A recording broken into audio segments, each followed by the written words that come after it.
ಏನು ಅಂತಂದ್ರೆ ಯಾವ ರೀತಿನಲ್ಲಿ ಭಾರತದಲ್ಲಿ ಅಥವಾ ಕರ್ನಾಟಕದಲ್ಲಿ ಅಥವಾ ನಿಮ್ಮದೇ ಮಂಗಳೂರಿನಲ್ಲಿ ಕ್ರಿಶ್ಚಿಯನ್ ಮಿಷನರಿಗಳು ಒಂದು ಎಜುಕೇಶನ್ ಸಿಸ್ಟಮ್ ಅನ್ನ ಸಬಲವಾಗಿ ಹುಟ್ಟು ಹಾಕಿ ನಿರಂತರವಾಗಿ ನಡೆಸ್ಕೊಂಡು ಬಂದ್ವಲ್ಲ, ಅಂಥದ್ದೊಂದು ಕಾರ್ಯವನ್ನು ಮಾಡೋದಕ್ಕೆ ನಿಮ್ಮಂಥವರಿಗೆ ಆಸಕ್ತಿ ಉಳ್ಳವರಿಗೆ ಯಾಕೆ ಸಾಧ್ಯ ಆಗಲಿಲ್ಲ ಇದುವರೆಗೆ? ಯಾಕೆ ಸಾಧ್ಯ ಆಗಲಿಲ್ಲ? ಸಾಧ್ಯ ಆಗಿದೆ. ಎಷ್ಟೋ ಶಾಲೆಗಳು ಈ ರೀತಿಯ ಶಾಲೆಗಳನ್ನು ಕಟ್ತಾ ಇದ್ದಾರೆ, ಎಷ್ಟೋ ಶಾಲೆಗಳನ್ನು. ಮಾತ್ರ ನಮ್ಮಲ್ಲಿ ನೆಗೆಟಿವಿಟಿ ಏನಂತ ಹೇಳಿದ್ರೆ, ಅಂದರೆ ನಮ್ಮ ಕೈಕೊಟ್ಟುವ ವಿಷಯ ಏನಂತ ಹೇಳಿದ್ರೆ ಅವೈಲಬಿಲಿಟಿ ಆಫ್ ಲ್ಯಾಂಡು ಅದು ಇದೆಲ್ಲ ನಮಗೆ ಸ್ವಲ್ಪ ಸಮಸ್ಯೆ ಇದೆ. ಸರ್ಕಾರದಲ್ಲಿ ಯಾರಿಗೆ ಸಹ ಜಾಗವನ್ನು ಕೊಟ್ಟು ನೀವು ಮಾಡಲಿಕ್ಕೆಲ್ಲ ಅವಕಾಶ ಇಲ್ಲ. ಅದಕ್ಕೊಂದು ದೊಡ್ಡ ಡ್ಯೂ ಪ್ರೊಸೆಸ್ ಇದೆ. ನಾನು ಅದನ್ನು ನೋಡಿದ್ದೇನೆ. ಇದು ಈ ವಿಷಯದ ಬಗ್ಗೆ ನೋಡಿ. ನೀವು ಶಿಕ್ಷಣ ಕ್ರಿಶ್ಚಿಯನ್ ಶಾಲೆಗಳ ವಿರೋಧಿನ ಅಥವಾ ಆ ರೀತಿ ಹೇಳಿದಂಥ ಶಿಕ್ಷಕಿ ವಿರೋಧಿನ? ನಾವು ಆ ರೀತಿ ಹೇಳಿದಂಥ ಶಿಕ್ಷಕಿಯ ವಿರೋಧಿ, ಮತ್ತು ಆ ಶಿಕ್ಷಕಿಗೆ ಸಪೋರ್ಟ್ ಕೊಡುವಂತ ಮ್ಯಾನೇಜ್ಮೆಂಟ್ ಇದ್ರೆ ಅದಕ್ಕೆ ಮ್ಯಾನೇಜ್ಮೆಂಟ್ ಸಪೋರ್ಟ್ ಕೊಡ್ತಾ ಇದೆ ನಿಮ್ಮ ಪ್ರಕಾರ? ಹೇಳೋ ಪ್ರಕಾರ ಈಗ ಸಪೋರ್ಟ್ ಕೊಡ್ತಾ ಇದೆ. ಅವ್ರು ಹೇಳ್ತಾ ಇದ್ದಾರೆ ಯಾವುದೊಂದು ಸ್ಥಳೀಯರ ಒತ್ತಡ, ಸ್ಥಳೀಯ ಶಾಸಕರ ಒತ್ತಡದಿಂದ ಈ ರೀತಿ ಹೇಳಿದ್ದಾರೆ, ಅಂದ್ರೆ ಈ ರೀತಿ ನಾವು ಅವ್ರನ್ನ ವಜಾ ಮಾಡಿದ್ದೇವೆ, ಅವ್ರು ಕೂಡ ಹೇಳಿಲ್ಲ ಅಂತ ಹೇಳಿದ್ದಾರೆ. ಅಂದ್ರೆ ನೀವೇನು ಕೂಡ ಶಿಕ್ಷಕಿ ಹೇಳಿದವರು ಇಲ್ವೋ ಗೊತ್ತಿಲ್ಲ, ಶಾಲೆಗೆ ಭೇಟಿ ಕೊಟ್ಟಿದ್ದೀರಾ ಅದು ಕೂಡ ಗೊತ್ತಿಲ್ಲ, ಸುಖ ಸುಮ್ಮನೆ ಈ ತರ ಒಂದು ಆರೋಪ ಮಾಡಿದ್ರೆ ಅಂತ ಹೇಳ್ತಾ ಇರುವಂಥದ್ದು. ನೋಡಿ, ಎಲ್ಲಾ ಮಕ್ಕಳು ಹೇಳಿದ್ದಾರೆ, ಅಲ್ಲಿ ಕೂತಂತ ಎಲ್ಲಾ ಮಕ್ಕಳು ಹೇಳಿದ್ದಾರೆ ಈ ರೀತಿ ಟೀಚರ್ ನಮ್ಗೆ ಹೇಳಿದ್ದಾರೆ ಅಂತ. ಮಕ್ಕಳು ಯಾಕೆ ಬಂದು ಸುಳ್ಳು ಹೇಳ್ತಾರೆ? ಅವರ ಮುಖ್ಯೋಪಾಧ್ಯಾಯ ಯಾಕೆ ಬಂದು ಆ ರೀತಿ ಹೇಳಿದ್ರು? ಹಾಗಾದ್ರೆ ಮುಖ್ಯೋಪಾಧ್ಯಾಯರು ಪೊಲಿಟಿಕಲ್ ಇಂಟೆನ್ಷನ್ ಅಲ್ಲೇ ಮಾಡಿದ್ದಾರೆ. ಅವರಿಗೆ ಅಲ್ಲಿ ಮ್ಯಾನೇಜ್ಮೆಂಟ್ ಅಲ್ಲಿ ಐವನ್ ಡಿಸೋಜಾ ಮತ್ತು ಲೋಬೋ ಅವರೆಲ್ಲ ಇದ್ದಾರೆ. ಈ ಸೋತವರ ಸಂಘ ಅಂತ ಒಂದು ಇದೆ ನಮ್ಮ ಮಂಗಳೂರಲ್ಲಿ ಕಾಂಗ್ರೆಸ್ ಇಂದ. ಅವ್ರಿಗೆ ಇದೇ ಕೆಲಸ ಆಗಿದ್ದು 12ನೇ ತಾರೀಕಿಗೆ ಎಲ್ಲ ಆಯಿತು, ಸಸ್ಪೆಂಡ್ ಮಾಡಿದ್ರು, ಪೇರೆಂಟ್ಸ್ ಎಲ್ಲ ಒಪ್ಪಿದ್ರು, ಅವರು ಒಪ್ಪಿದ್ರು, ಮ್ಯಾನೇಜ್ಮೆಂಟ್ ಅವರು ಒಪ್ಪಿದ್ರು. Issue is over. Issue over ಆದ ನಂತರ ಇವರು ಪುನಃ ಎಂಟರ್ ಆಗ್ತಾರೆ. ಮತ್ತೆ ಶಾಲಾ ಆಡಳಿತ ಮಂಡಳಿ ಮೇಲೆ ನೀವು ಹೇಳಿದ ಪ್ರಕಾರ ಅಲ್ಲಿನ ಕಾಂಗ್ರೆಸ್ನ ಮುಖಂಡರುಗಳು ಒತ್ತಡ ಇರ್ತಾ ಇದ್ದಾರೆ. ಹೌದು, ಅವ್ರು ಹೋಗಿದ್ದಾರೆ, ಪ್ರೂಫ್ ಉಂಟು, ಎಲ್ಲ ಹೋಗಿದ್ದಾರೆ. ಹೋಗಿ ಬಂದ ನಂತರ ನಮ್ಮ ಮೇಲೆ FIR ಹಾಕ್ತಾರೆ. ಈ ರೀತಿಯ ವ್ಯವಸ್ಥೆ ಆಗ್ತದೆ. ಎಲ್ಲೋ ಒಂದ್ ಕಡೆ ಬಿಜೆಪಿ ಎಲೆಕ್ಷನ್ ಬಂದಾಗ ಮಾತ್ರ ಇದನ್ನೆಲ್ಲ ನೆನ್ಪು ಮಾಡ್ಕೊಳುತ್ತೆ. ಎಲೆಕ್ಷನ್ ಬಂದಾಗ ಇವ್ರಿಗೆ ಹಿಂದುತ್ವ ಅದು ಇದು ನೆನಪಾಗುತ್ತೆ. ಎಸ್ಪೆಷಲಿ ಕರಾವಳಿಯಲ್ಲಿ ಹೀಗಾಗ್ತಾ ಇದೆ. ಬಾಕಿ ಸಮಯದಲ್ಲಿ ನಿರಂತರವಾಗಿ ವರ್ಕ್ ಮಾಡಿದಿದ್ರೆ ಇಷ್ಟೊಂದು ಸಂಘರ್ಷ ಆಗ್ತಾ ಇರ್ಲಿಲ್ಲ. ಈ ಸಂಘರ್ಷದ ಪ್ರಶ್ನೆ ಅಲ್ಲ. ಇದನ್ನ ನಾವು Hindu, Muslim, Christian, politics, BJP ಎಲ್ಲ ಬಿಟ್ಬಿಡುವ. ಫಸ್ಟಿಗೆ ಇದನ್ನು ತಗೊಳ್ಳುವ. ಅವಳು ಹೇಳಿದ್ದು ಸರಿಯಾ ತಪ್ಪ?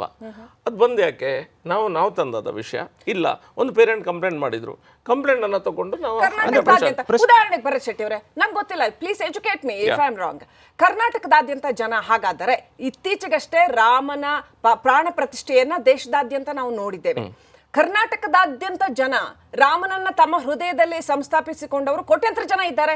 ಅವರೆಲ್ಲ ಸಿಡಿದೇಳ್ಬೇಕಾಗಿತ್ತಲ್ವಾ ರಾಮನಿಗೆ ಇಷ್ಟ ಅನ್ಯಾಯ ಆಗ್ತಾ ಇದೆ ಅಂತ. ನಾನು ರಾಮನನ್ನ ಇಲ್ಲಿ ಕೇವಲ ಧಾರ್ಮಿಕ ವ್ಯಕ್ತಿ ಅಂತ ನೋಡ್ತಾ ಇಲ್ಲ, ಇತಿಹಾಸದ ಒಬ್ಬ ಯುಗ ಪುರುಷನಾಗಿ, ಮೌಲ್ಯಗಳ ಪ್ರತೀಕವಾಗಿ ಇಡೀ ಕರ್ನಾಟಕದ ಜನ ಸಿಡಿದೇಳ್ಬೇಕಾಗಿತ್ತಲ್ವಾ ಹೀಗಾಗಿದ್ದಿದ್ರೆ? ಹಾಗಾಗ್ತಾ ಇಲ್ವಲ್ಲ ಯಾಕಂತ ಹೇಳಿದ್ರೆ ವಿ ಆರ್ ಪೀಸ್ ಲವಿಂಗ್. ನಾವು ಲಾ ಅಂಡ್ ಆರ್ಡರ್ ಪ್ರಕಾರ ಭರತ್ ಶೆಟ್ಟಿ ಅವರು ಪೀಸ್ ಲವಿಂಗ್ ಅಲ್ಲೂ ಸಹ ಜನ ಸಿಡಿದ ಕಲ್ಲು ಹೊಡಿಲಿಲ್ಲ ಯಾರು ಸಹ.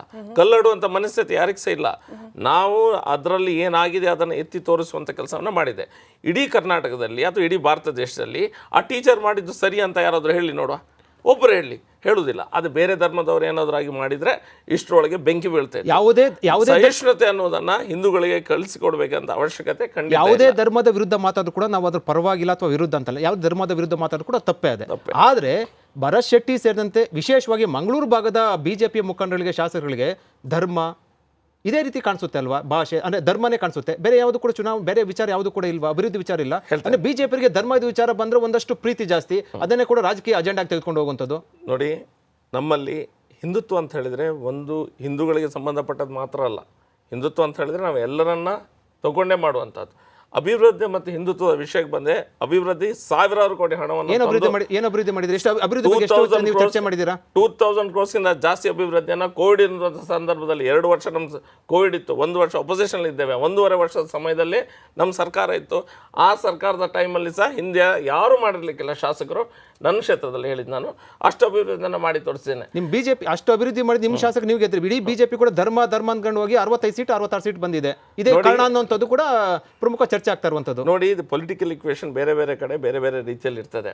ಅದರಲ್ಲಿ ಮಸ್ತು ಹಲವಾರು ವಿಷಯಗಳಿದೆ. ಇದರಿಂದಾಗಿ ಸೋತಿದ್ದು ಅದರಿಂದಾಗಿ ಸೋತಿದ್ದು ಅಂತ ಹೇಳಲಿಕ್ಕೆ 40% ಸರ್ಕಾರ ಅನ್ನುವಂಥ ಒಂದು ಹಿಟ್ ಆ್ಯಂಡ್ ರನ್ ವಿಷಯವನ್ನು ತಂದರು. ಎಲ್ಲೋ ಒಂದು ಕಡೆ ಅದನ್ನು ಹ್ಯಾಂಡಲ್ ಮಾಡಲಿಕ್ಕೆ ನಾವು ಸರಿಯಾಗಿ ಹ್ಯಾಂಡಲ್ ಮಾಡಿದ್ದಾವೆ ಇಲ್ವಾ, ಅದಕ್ಕೆ ನಾವು ಲೈಟಾಗಿ ತಗೊಂಡು